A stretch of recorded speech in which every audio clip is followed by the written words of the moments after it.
With the Oscars being just around the corner, I finally got the chance to see all of the films nominated for Best Picture and wanted to give my own personal ranking 1 through 10. I have no idea how this video was going to be received, as there's already a lot of opinions about this subject, but hey, this is just my opinion. Although honestly, I think most of the films in this list are pretty good, right?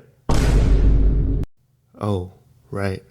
Number 10, Emilia Perez. Before all of the controversy, before the internet rightly decided to hate bomb this movie, I saw the trailer for it and found the editing to be pretty interesting. So knowing nothing more about it, I was excited for this movie at first, and I just want to say, yeah, it's not that good. Even as someone who can't personally speak to the trans representation and the way that Mexican drug trafficking is depicted, even when I saw this without knowing the controversy that was going to follow, I still wasn't impressed. I think the main problem for me upon my first watch is that this movie is such a mess. It's a musical that tries to tackle multiple nuanced issues and ends up not diving into enough depth into each one and ends up being spread all over the place tonally. I also find character motivations to be all over the place. The arcs for these characters all feel very rushed, and it's probably not helped by being in the format of being a musical. Like, the movie just sort of doesn't work on a fundamental level. Anyway, let's move on. Fortunately, beyond number 10, I think everything else in this list I would at least call good or worth your time.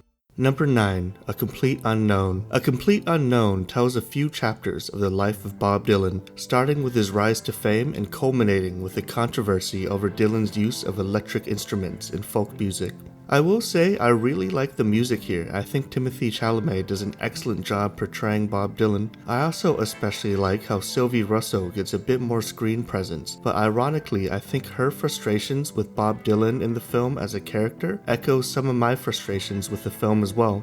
The reason why they break up in the midpoint of the film is due to how enigmatic Bob Dylan is. Sylvie feels like she can never get to know the real Bob Dylan. I think by the end of the film, I honestly still don't know if I know Bob Dylan either. I do think it is more successful than the recent Bob Marley biopic, and I think there's more of a reason that we don't dive deeper into Dylan as a person, as the real-life Bob Dylan was such an enigmatic figure to begin with that I think the very nature of the film as an exploration of character is kind of a difficult undertaking.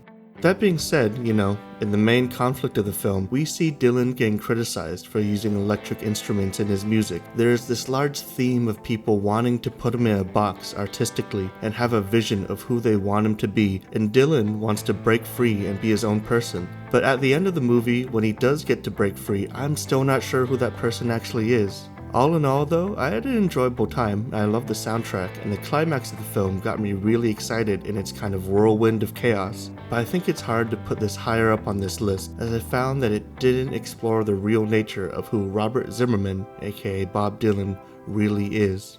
Number 8, Wicked. Overall, I thought this was a fun one, and despite how long the runtime was for this movie, the movie flew by. That being said, I did feel that it fails to live up to its full potential, especially with how massive the budget for this movie was. The source material is so incredibly strong, and while that's a huge advantage for this film, I found that it is also a bit of a crutch, since it feels so derivative of the source material. What I mean by that is that it doesn't always feel like a movie, but at times rather feels like someone took a video camera and filmed a Broadway play, albeit an extremely high budget one. But yeah, I don't think it takes as much advantage of the medium of being a film as it could have. The cinematography is kind of boring, the set design is incredible, but as many have pointed out, the color grading ends up being really muddy, although honestly, after like an hour I sort of stopped noticing. I do have to give credit where credit is due and praise the singing performances though. Cynthia Erivo delivers a standout performance that really blew me away, and Ariana Grande proves that she's able to stand toe to toe with these other big name actors. Overall, not a bad movie by any means, but I just wish it was more than what we got, given how much money and talent was attached to this title. Number 7, I'm Still Here.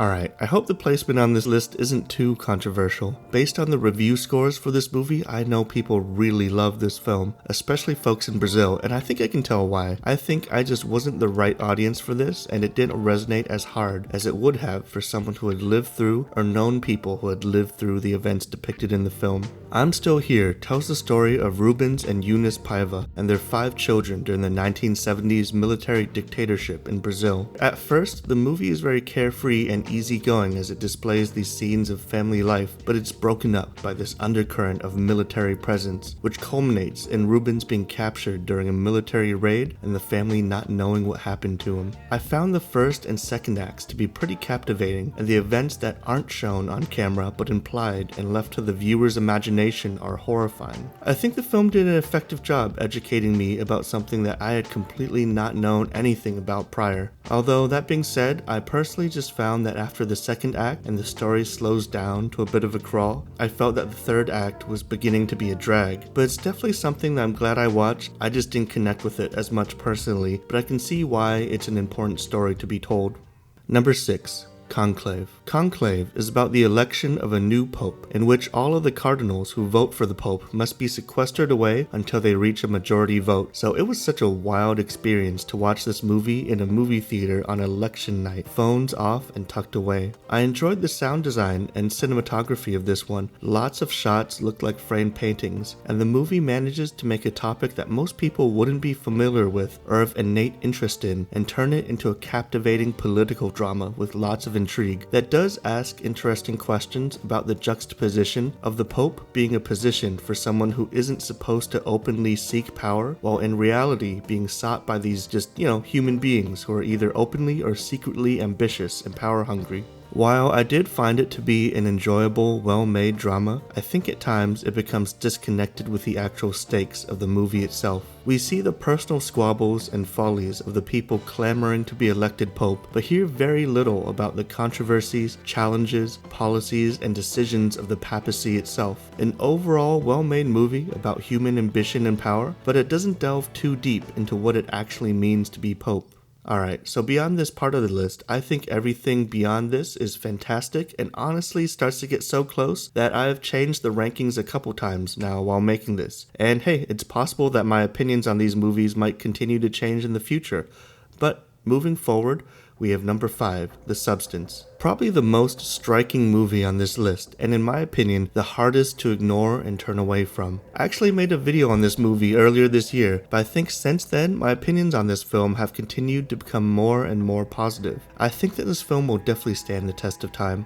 The Substance is one part Stanley Kubrick hyper-realism and one part David Cronenberg body horror. It's probably the grossest movie that I've seen in recent memory, and in a lot of ways, I find that to be really effective. It criticizes the way that we view women in media, and from a social commentary standpoint, while I don't think it's saying anything that we haven't heard before, I think the way that it's executed makes it really effective. You first get sucked in with these incredibly slick, pristine, yet isolating shots, and we see the way these women bodies are filmed almost the same as how a porn movie gets filmed, only for the second half of the movie to take a horrific and gross turn, and for a combination of disgusting, squelching sound design, extremely detailed close-up shots, and absolutely nauseating practical effects to take hold. It's a film that you end up not wanting to look at, but can't bear to look away from either. I think because of that, and how it ties into its own themes, it ends up being extremely effective.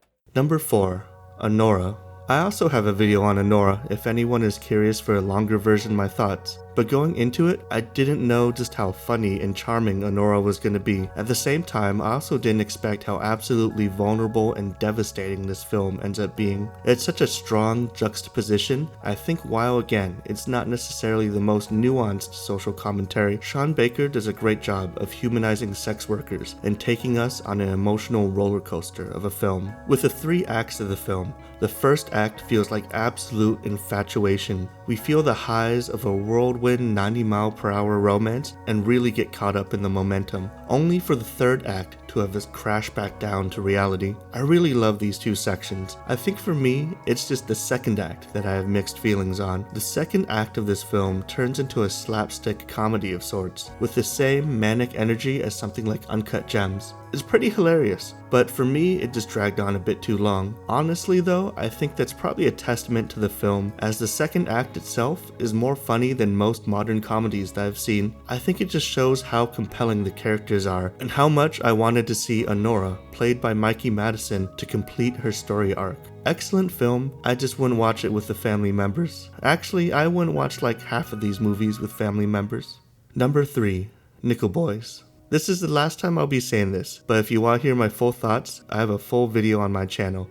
Okay, I promise that's the last plug. Anyway, out of all the movies here, I found Nickel Boys to be the most haunting out of all of them, that really stuck with me for a long time after watching. It's not for the faint of heart, but the fact that all of the events depicted mirror real life makes the film even more effective, and in my mind, important for people to see. It takes place in 1962 in the Jim Crow era in Nickel Academy, a school based on the real-life Dozier School for Boys, and we see firsthand all of the atrocities that took place there. And when I say firsthand, I mean that literally. I think the most striking thing about this film is that it largely takes place in the first person. A pretty big creative risk, to be sure, but I think it ends up panning out and really puts us in the shoes of what these young boys had to go through. Part of what makes it so successful is that it doesn't just film objective reality, but the subjective reality of what these boys experienced, which means that time and sound are distorted, that there are many things that we don't directly see through the boys' eyes, but are strongly implied and leave horrors to the imagination. It's a heavy watch that also requires a bit more attention because of its more meditative pace, but I think it's worth it.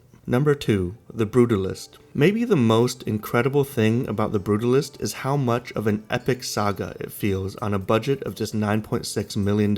That's insane to me, and a testament to an incredible job by the producers to make something that feels so overwhelming and all-encompassing with such a relatively small budget. For perspective, modern Hollywood blockbusters can rack up the hundreds of millions in costs. For example, Red 1 cost $250 million to make. The Brutalist is a tale of a Hungarian Jewish Holocaust survivor who emigrated to the United States and founded the Brutalist style of architecture. I must warn you though, it's more of a critique of the American dream than an appraisal for it. There's some pretty dark stuff that happens in the film, starting with the second half after the intermission. Oh yeah, did I mention that it's almost 4 hours long? Being a two-parter with an intermission? Again, it's crazy to me that this could be achieved on that budget. And while the runtime does seem intimidating, the movie moves along at a pace that never left me feeling bored, and the cinematography and shot composition left me floored in some scenes. Honestly, I think I'm still processing this one and all its magnitude, but if you haven't seen this, you should absolutely give it a watch.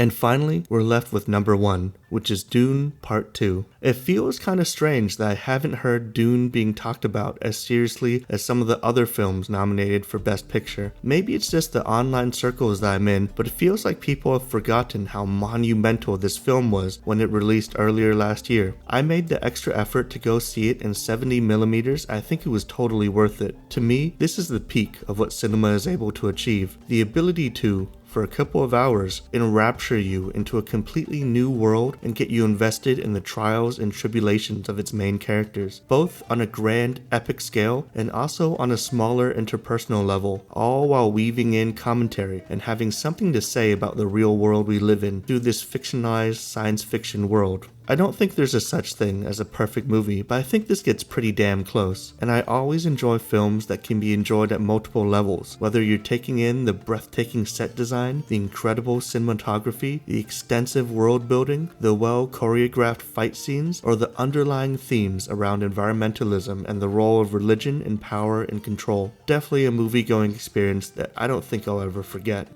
And there you have it, my personal rankings of the 10 movies nominated for Best Picture this year. If you got the chance to see some of these films, I'd love to know what you thought about them, which movie ended up being your favorite. And if you want to see more movie reviews and list videos like this, please consider subscribing.